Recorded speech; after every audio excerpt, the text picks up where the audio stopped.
hidhatamaadha mudhiin koo qabatamaadha abdiin koo amanamaadha michuun koo hidhatamaadha mudhiin koo qabatamaadha abdiin koo amanamaadha michuun koo qarra koo qarra.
Ashamaa harka fuunee kabajamtoota fi jaalatamtoota maatii chaanaalii koo akkam jirtu nagaa keessanii anis nagaa kooti galata waaqayyoo har'as egaa viidiyoo haaraa qabadhee isinitti deebi'ee jira.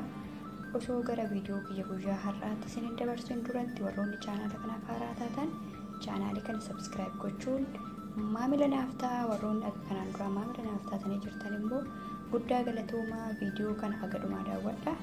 Like share godha akkasuma yaada qabdan comment jalatti naaf qooduu hin dagatinaan isiniin jedha. Egaa viidiyoon har'a qabadhee isiniif dhiyaadhe jechuudha. Guyyaa boqonnaa kiyyaati. Guyyaa boqonnaa kiyyaa kanatti jechuudha.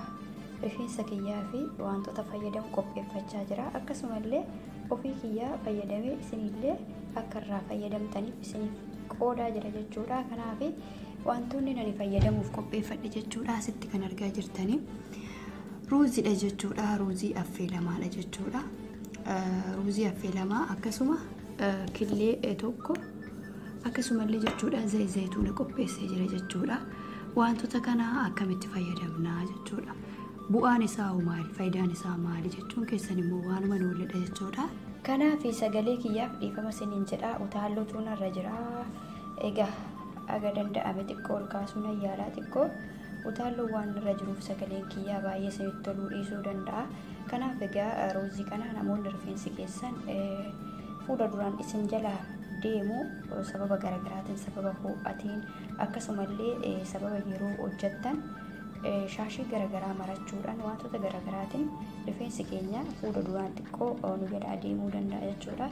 Kanaaf lammaffaa irratti jechuudha ruuzii fi killee zayituun kun faayidaa hedduu qaba jechuudha. Rifeensa keenya baay'ina rifeensa keenya akkasuma guddina rifeensa keenyaaf baay'ee barbaachisaadha jechuudha. Kanaaf ji'a keessatti yeroo lama yoo fayyadamtan baay'ee tokko gaariidha jedheen amana jechuudha. Anillee kun amma fayyadamuudhaaf jechuudha. Jalqaba irratti ruuzii kana jalqaba irratti sirriitti dhiqe jechuudha. Sirriitti dhiquu qabdu jechuudha.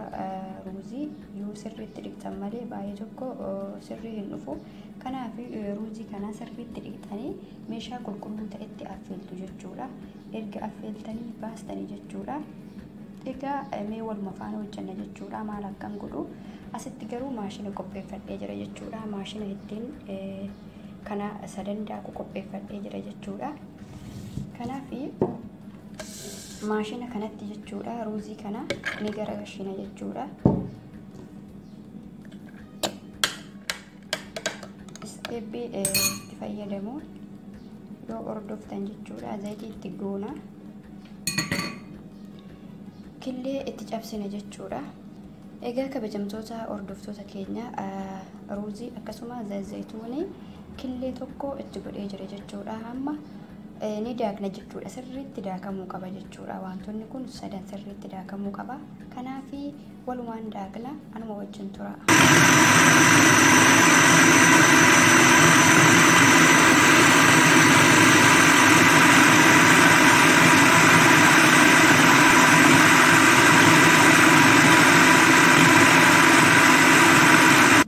Egaa kabajamtoota hordoftoota keenya asirratti jechuudha wantan isin beeksisuu qabu wanta fayyadamu wantoota avokaadoos haa ta'u muuzii haa ta'u ruuzii haa ta'u wanta kamiyyuu jechuudha yeroo maashiniin daaknetti jechuudha tarii maashiniin sirriitti daakuu dhiisuus danda'a garuu dirqama keenya rifeensa keenyatti wanta fayyadamnu kamiyyuu wanta maashiniin daakne dirqama xallaluu qabna jechuudha. Maaliif iyyuu kan hin xallalle ta'ee rifeensa keenya keessaa hin ba'u jechuudha. Kanaaf egaa wantoonni nama daakee kana fakkaata jechuudha. Akkuma isin argaa jirtan kana fakkaata garuu asirratti hin xallalla jechuudha. Kunoo meeshaa qopheeffadhee jira, meeshaa duwwaa qopheessee jira.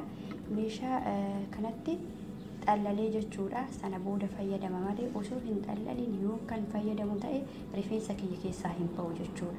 Kanaaf yeroo kamiyyuu wanta fayyadamtan avokaadoo muuzii wanta garagaraa haa ta'u dirqama namni xallaltuu kana mana madaamii keessaa dhabdan hin jiru. Kanaaf xallaltuu kanaan xallalaa jechuudha.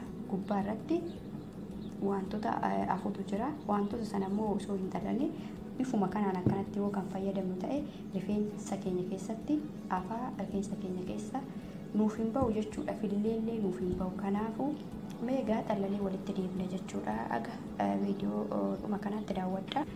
Okay, kabajamtoota daawwattoota keenya ruuzii aga sanaa jechuudha. Kun agana bahe jechuudha. Xallalee jira jechuudha. Akkasumallee baay'ee qallisee jira jechuudha.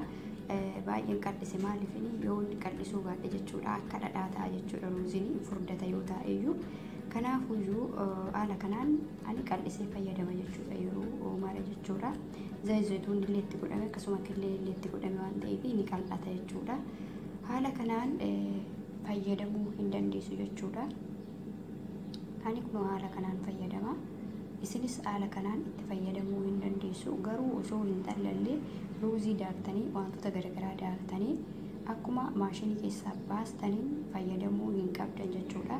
Dirqama wanti daakame sun xallalamuu qaba jechuudha. Wanti gubbaa irratti afu waan jiruuf dirqama xallalamuu qaba. Yoo sanan taane jechuudha baay'ee tokko isin fayyadu jechuudha. Maaliifini akkallee wantoota garagaraa rifeensa keessan ittiin fayyadamneef isin jibbisiisa. Sababiin isaa rifeensa keessan keessatti afee yeroo filtanillee isiniif hin ba'u baay'eedha jechuudha. Namoonni baay'ee jechuudha yeroo darbe viidiyoo hojjedhe keessatti jechuudha rifeensa muuziin rifeensa keenya keessaa nuuf hin ba'u namoonni jedhan jiru jechuudha. Egaa wanti viidiyoo kana hojjedhe xallalamuu qaba isiniin jedheef jechuudha. Muuzii akkuma maashina irratti daaktaniin maashina keessaa baastanii dirqama fayyadamuu qabdan. Avokaadoos akkasuma wanti daaktan sun xallalamuu qaba dirqama jechuudha. Gubbaa irratti wanti afu jira.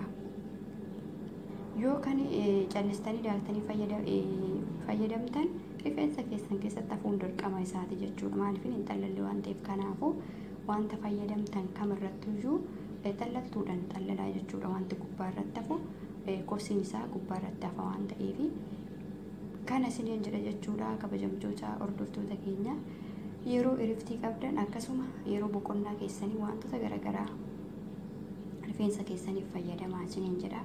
Amma gabaabumatti gara rifeensa kiyya dibachuutti deema jechuudha. Aga dhuma viidiyoo kiyyaatti na wajjin tura affeerraa kiyyaadha. Viidiyoon kiyya guyyaa har'aa yoo isin tole yoo jaallattan laayik sheer godha. Komentii jalatti yaada keessan barreessaa. Amma rifeensa kiyya dibadhee isin agarsiisaa jechuudha.